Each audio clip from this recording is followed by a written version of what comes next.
TVK leader Vijay அவர்கள் இந்த ஆமை இறந்து போற இந்த விஷயத்துக்காக வாய்ஸ் கொடுத்தாரு அப்படின்னா ரொம்பவே நல்லா இருக்கும். அவர் மூலியமா வந்து அவருடைய தொண்டர்கள் மட்டும் இல்லாம தமிழ்நாடு லெவல்ல இந்த விஷயம் பெரிய அளவுல வந்து ரீச் இருக்கும். சரி, ஆமை இறப்புக்கும் விஜய் அவர்களுக்கும் என்னடா சம்பந்தம் அப்படின்னு நீங்க நினைக்கலாம். பட் கண்டிப்பா அந்த ஒரு விஷயத்தை நான் சொல்றேன். அதுக்கு முன்னாடி சென்னை ஈசிஆர்ல இருக்கக்கூடிய சென்னை டு இந்த கோவளம் இந்த ஸ்ட்ரெச்சில் 34 கிலோமீட்டர் கடற்கரையில மட்டும் பார்த்தோம்னா இந்த டிசம்பர், ஜனவரி, பிப்ரவரி இந்த மாத காலகட்டங்களில் மட்டும் 350 ஆமைகள் வந்து இறந்து போயிருக்கு. அது மட்டும் இல்லாமல் ஒட்டுமொத்த தமிழ்நாட்டில் பார்த்தோம் அப்படின்னா கிட்டத்தட்ட ஒரு 750 ஆமைகள் வந்து இறந்து போயிருக்கு. சரி, சாதாரண ஒரு ஆமை தானடா, இது இறந்து போறதுனால என்ன ஆயிட போகுது அப்படின்னு வந்து நம்ம நினைக்கலாம். பட் ஆமை அப்படிங்கிற இந்த இறப்பு அப்படிங்கிறது ஒரு சாதாரண விஷயம் இல்லை. இது வந்து தமிழ்நாடு ஏன் இன்டர்நேஷனல் ஒரு இஷ்யூ அப்படின்னு கூட வந்து நம்ம சொல்லலாம். ஸோ ரொம்பவே நம்ம பேசப்பட வேண்டிய ஒரு விஷயம். ஸோ அதனால ஏன் தளபதி விஜய் அவர்களுக்கும் இந்த ஆமைக்கும் ஒரு சம்பந்தம் அப்படின்னு கேட்கலாம். இந்த ஈசிஆர் திருவான்மியூர்லேருந்து பாண்டிச்சேரி வரைக்கும் பார்த்தோம்னா அவரோட ஒரு கோட்டை அப்படின்னு சொல்லலாம். கிட்டத்தட்ட பனையூர் அப்படிங்கிற இடம் ஈசிஆர் தான் அவருடைய வீடு அப்படி இருக்கு.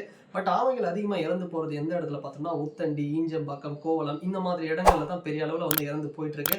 ஸோ இந்த ஒரு லொக்கேஷனை தான் நெஸ்டிங் பிளேஸாக வந்து ஆமைகளும் வந்து தேர்ந்தெடுத்து வருது. ஸோ அதனால இந்த ஒரு விஷயங்களை அவர் ஒரு வாய்ஸா பேசினார் அப்படின்னா இன்னும் ரீச்சா இருக்கும். டர்ட்டில்ஸ் குறிப்பா இந்த முட்டையிடுறது, குஞ்சு பொரிக்கிறது இது மாதிரியான காலங்கள் வந்து எப்ப நடக்கும் அப்படின்னா டிசம்பர் மாசத்துல இருந்து ஏப்ரல் இந்த காலகட்டங்கள் தான் நடக்கும். அதிக அளவுல பார்த்தோம்னா ஒடிஷால வந்து நடக்கும். அதுக்கு அடுத்தபடியாக ஆந்திர பிரதேஷ்ல இருக்கக்கூடிய கோஸ்டல் லைன் அண்ட் தமிழ்நாடு ஒட்டு மொத்தமா பார்த்தோம் அப்படின்னா ஒரு 1000 கிலோமீட்டர்ஸ் வந்து ஒரு இருக்கக்கூடிய ஒரு கோஸ்டல் லைன். ஸோ இன்னொரு பக்கம் பார்த்தோம்னா இந்த ஆமைகளோட இறப்பு சதவீதம் அப்படிங்கிறது வருஷத்துக்கு வந்து ஏறிக்கிட்டே இருக்கு. அது மட்டும் இல்லாமல் இந்த ஒரு பீரியட்ல, அதாவது நம்ம டிசம்பர்லேருந்து பிப்ரவரி இந்த காலகட்டங்களில் மட்டும் இது வரைக்குமே ஒரு 1200 ஆமைகள் வந்து இறந்திருக்கு. அதில் தமிழ்நாட்டில் மட்டும் பார்த்தோம்னா கிட்டத்தட்ட 750 ஆமைகள் இறப்பு வந்து ரீச் வந்து ஆகிட்டு இருக்கு. ஸோ இன்னொரு விஷயம் பார்த்தோம்னா இந்த ஆமைகளோட இறப்புக்கு பல காரணங்கள் இருக்கு. ஸோ அதில் ஒன்னொன்னா பார்த்தோம் அப்படின்னா பாட்டம் ட்ராலிங் அப்படிங்கக்கூடிய ஒரு சில விஷயங்கள், அதாவது ஃபிஷரிங்ல வந்து பார்த்தோம்னா நெட்ஸ் இருக்கும். சில நெட்ஸ் சிலிண்ட்ரிக்கல் ஷேப்ல வந்து ஒரு நெட்ஸ் இருக்கும். அந்த நெட்ஸ்ல போய் ஆமைகள் வந்து மாட்டிக்கிறது. ஸோ இந்த நெட்ஸ்ல மாட்டிக்கிறது அப்படிங்கிறது ஒரு மீன் பிடிக்கிறது இது சாதாரண விஷயம் தான். ஆனா ஒரு குறிப்பிட்ட டிஸ்டன்ஸ் வரைக்கும் தான் இந்த நெட்ஸ் அப்படிங்கிறது ஒரு ஆழ்கடல்ல யூஸ் பண்ணணும். ஸோ அப்படி யூஸ் பண்றதுக்கு கொஞ்சம் முன்னாடி இருக்கக்கூடிய டிஸ்டன்ஸ்ல யூஸ் பண்றதும், ஸோ அதுல வந்து இந்த ஆமைகள் வந்து மாட்டி உயிர் இழக்கிறது இது மாதிரியான விஷயங்கள்லாம் வந்து நிறையவே நடக்குது. ஸோ இந்த விஷயங்கள்லாம் வந்து இல்லீகலா நடக்குது. இன்னொரு பக்கம் போச்சிங், அதாவது இந்த ஆமைகளுடைய முட்டைகள் இதெல்லாம் வந்து பார்த்தோம் அப்படின்னா எடுத்து சில பகுதிகளில் இந்தியாவில் இதை எடுத்து என்ன பண்றாங்கன்னா அவங்க யூஸ் பண்றது, வேட்டையாடுறது இது மாதிரியான விஷயங்களும் வந்து நிறைய நடந்துகிட்டு இருக்கு. குறிப்பா பிளாஸ்டிக் பொல்யூஷன் அப்படிங்கிற ஒரு விஷயம் நம்ம கடல்ல இப்போ ஒன்றும் இல்லை, ஃபார் எக்ஸாம்பிள் திருவான்மியூர் பீச்சில் போய் பார்த்தோம் அப்படின்னா காலையில் அவ்வளோ குப்பைகள் இருக்கும். ஸோ இந்த பிளாஸ்டிக் பொல்யூஷன்ஸாக இருக்கட்டும், இந்த காலநிலை மாற்றம், குறிப்பாக வந்து இந்த கிளைமேட் சேஞ்ச் அப்படிங்கிறது ரொம்பவே வந்து ஒரு மோசமாக வந்து போயிட்டு இருக்கு. இப்போவும் பார்த்தோம்னா ஒரு எக்ஸ்டெண்டட் மான்சூனாக தான் இருக்கு. வெயிலும் அதிகமாக இருக்கு, மழையும் அதிகமாக இருக்கு, குளிரும் அதிகமாக இருக்கு, எல்லாமே அதிகமாயிட்டு இருக்கு.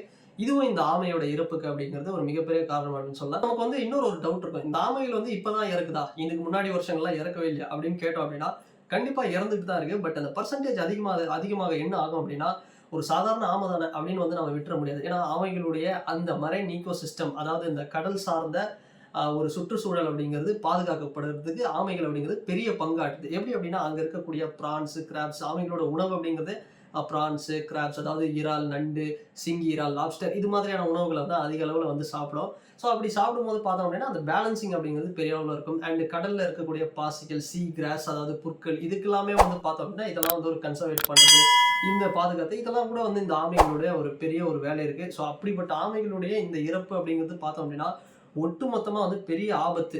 மீனவர்களுக்கு வந்து ஒரு மிகப்பெரிய சிக்கல் இருக்கும். என்ன அப்படின்னா ஜெல்லிஃபிஷோட பாப்புலேஷன் அப்படிங்கிறது பெரிய அளவில் இன்க்ரீஸ் ஆகிடும். பட் ஆமைகள் இருந்தது அப்படின்னா அந்த ஜெல்லிஃபிஷோட பாப்புலேஷன் அப்படிங்கிறத பக்காவாக வந்து கண்ட்ரோல் பண்ணும்.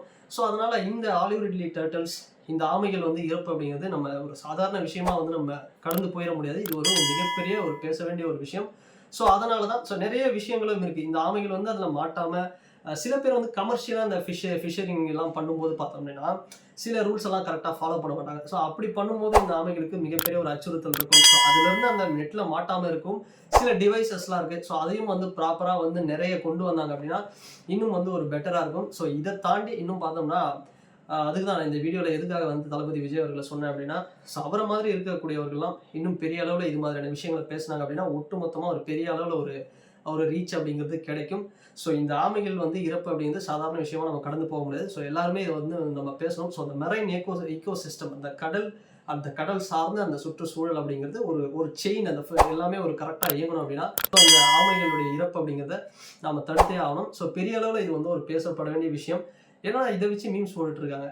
ஆமைகள் வந்து கடல் ஒதுங்கினதுக்கு காரணம் வந்து விடாமுயற்சி படம் பார்க்கறதுக்கு வந்து வராங்க, ஏன்னா அஜித் ரசிகர்களை வந்து ஆமைகள் அப்படின்னு வந்து ஒரு இது இருப்பாங்க.